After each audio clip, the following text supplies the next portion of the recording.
Assalaamu calaykum waraxmatullaahi wabarakaatuh. Daawadayaal ku soo dhawaada barnaamij gaar ah oo aan ku eegayno 10 dhismo ee ugu dheer dunida. Serving Tower dhismahan waxa uu ku yaalaa magaalada Nanjing ee dalka Shiinaha. Dhismahan waxa uu ka kooban yahay 89 dabaq, dhererkiisu waxa uu la eg yahay 450 mitir ama 1480 feet. Waxa la dhameystiray dhismihiisa 2009 laakiin 2010 bishii 12aad ayaa si rasmi ah loo daahfuray. kaalinta sagaalaad waxaa ku jiro Petronas Twins Tower. waa laba dhismo oo mataana ah. waxa ay ku yaalaan magaalada Kuala Lumpur ee wadanka Malaysia. waa 88 dabaq, dhererkoodu waxa uu gaarayaa 452 mitir ama 1483 feet. inkastoo ay ku jiraan kaalinta sagaalaad, haddana waa dhismaha mataanaha adduunka ugu dheer ilaa iyo xilligan. dhismahan waxaa iska leh shirkadda loo yaqaano KLCC, wuxuuna ahaa dhismaha adduunka ugu dheer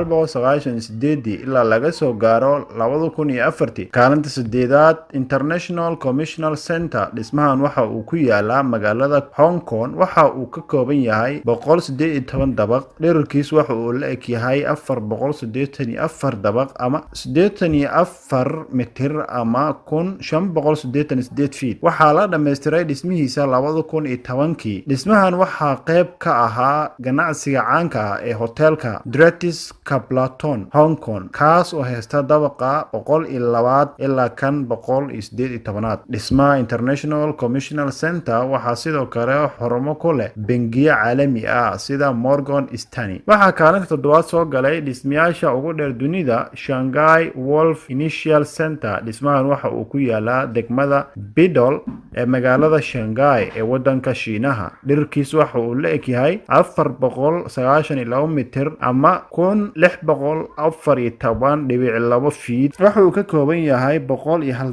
kaalinta lixaad waxaa ku jiro Tayamo 101. waa dhismaha lixaad ee adduunka ugu dheer.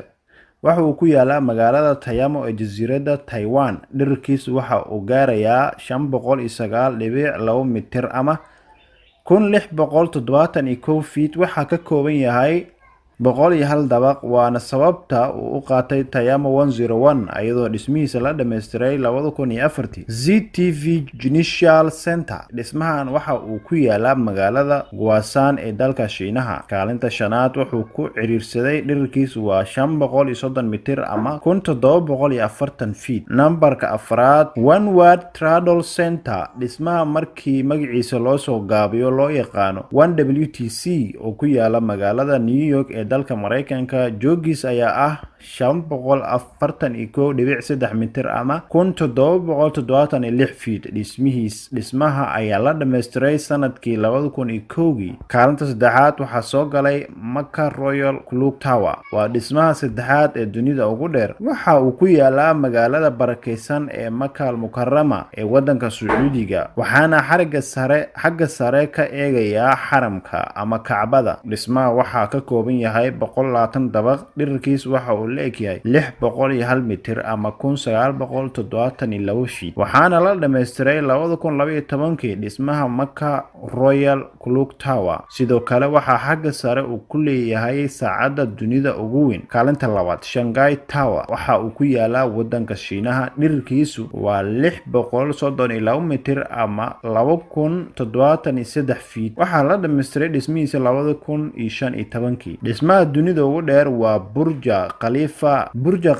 dhismahan waxa uu ku yaalaa magaalada Dubai ee dalka isku taga Imaaraadka Carabta. waxa uu socday dhismihiisa muddo 6 sano ah iyadoo la dhameystiray 2010 asagoo dhererkiisu uu yahay 829.8 mitir ama 2722 feet. waxa uu ka kooban yahay 168 dabaq. waxa uu dhismihiisa ku baxay 1.5 bilyan oo dollar, waana aaladda ugu dheer ee bini'aadanka sameeyay. si aad u noqoto daawade channelka Warsan, kusoo biir oo subscribe dheh, gambaleelkana furo si aad asxaabta ugu mid noqoto oo ku xiran channelka Warsan.